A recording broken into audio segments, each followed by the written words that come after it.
Smart city Vadodara શહેરના વિકાસ માટે 6200 કરોડની વધુનું વડોદરા મહાનગરપાલિકાનું બજેટ રજૂ કરવામાં આવ્યું હતું। વડોદરા મ્યુનિસિપલ કમિશનર દ્વારા શહેરના સર્વાંગી વિકાસ માટે અંદાજે રૂપિયા 6200.56 કરોડનું ક્રાફ્ટ બજેટ 2025-26 માટે મ્યુનિસિપલ કમિશનર દિલીપ રાણા દ્વારા સ્થાયી સમિતિમાં રજૂ કરવામાં આવ્યું છે। વર્ષ 2024-25 માટેનું રિવાઇઝ્ડ બજેટ રૂપિયા 6013.61 કરોડ રજૂ કરવામાં આવ્યું છે। ત્યારે ગત વર્ષે બળ બજેટમાં કોઈ વેરાની વૃદ્ધિ ન કરાતા સામાન્ય નાગરિકોને આર્થિક રાહત આપવામાં આવી હતી। આ વર્ષે પ્રથમ વખત વીએમસી દ્વારા બજેટ પૂર્વે જનતાના સૂચનો માંગવામાં આવ્યા હતા। 1700થી વધુ લોક સૂચનો પ્રાપ્ત થયા છે, જેમાં રસ્તાઓની પહોળાઈ, સફાઈ, દબાણ મુક્તિ, આરોગ્ય સુવિધાઓ, પાણીની સમસ્યાઓ અને અન્ય વિકાસલક્ષી મુદ્દાઓનો સમાવેશ થાય છે।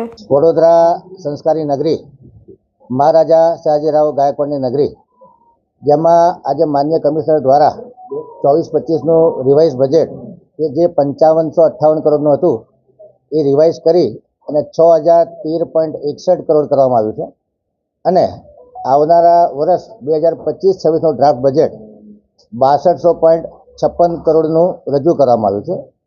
બજેટ ખૂબ સમતોલ છે। તમામ ડિપાર્ટમેન્ટ, તમામ વોર્ડ, તમામ ઝોન, તમામ જાતિ, તમામ વર્ગ, ખાસ કરીને યુવાનો, મહિલાઓ, સિનિયર સિટીઝન અને ઇન્ફ્રાસ્ટ્રક્ચર, સ્વચ્છતા, વિશ્વામિત્રી નદીના પૂર નિવારણાત્મક પગલાં, કેચ ધ રેન થીમ આધારિત જે બોરવેલ કરવાના છે અને ડીપ રિચાર્જ વેલ બનાવવાના છે, એ સિવાય વડોદરા શહેરના બ્યુટિફિકેશન માટે અને સ્વચ્છતા અને સુંદરતા વધે એ દિશામાં એક સમતોલ બજેટ રજૂ કરવામાં આવ્યું છે। આ બજેટમાં જે ઉડીને આંખે વળગે એવા કામો છે એમાં ખાસ કરીને એવું કહી શકાય કે અત્યારે લગભગ 611 કરોડના કામ પૂર્ણ થઈ ચૂક્યા છે। પ્રગતિ હેઠળ લગભગ 2310 કરોડના કામો અત્યારે પ્રગતિ હેઠળ ચાલી રહ્યા છે। 1618 કરોડના કામો જે આયોજન હેઠળ છે અને નવીન વર્ષમાં લગભગ 1767 કરોડના કામો લીધા છે। આમ ટોટલ જે પૂર્ણ થયા છે, જે પ્રગતિ હેઠળ છે, જે આયોજન હેઠળ છે અને નવીન છે, એમ કુલ 6306 કરોડના વિકાસના કામો થવામાં આવનાર છે।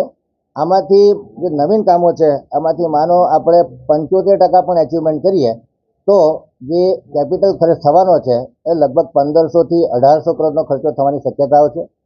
ગત વર્ષે અમે લોકો જે 1200 કરોડનો ખર્ચો કર્યો છે એ 1500 કરોડ સુધીનો ખર્ચ કરવાની દિશામાં આગળ વધી રહ્યા છે। છેલ્લા 10 વર્ષનું જે એવરેજ છે એ 650 કરોડ રૂપિયાનું હતું, એના બદલે કહી શકાય કે કામની ગતિમાં બેવડો વધારો થયો છે, એટલે સ્પીડ અને સ્કેલમાં વધારો થયો છે।